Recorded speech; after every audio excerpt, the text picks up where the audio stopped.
Today's video nga mga insan, magmumukbang tayo dito ng kilawin. As you can see, may nagbigay sa atin dito at salamat sa espada mga insan. At linagyan na nga ng sibuyas dito ni insan. Sunod yung luya. Tapos lagyan ng kamaris. At optional lang yung sili dyan mga insan.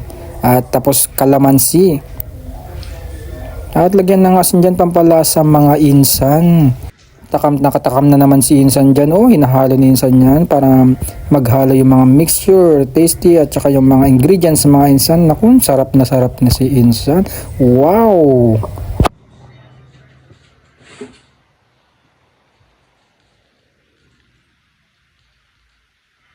Insan.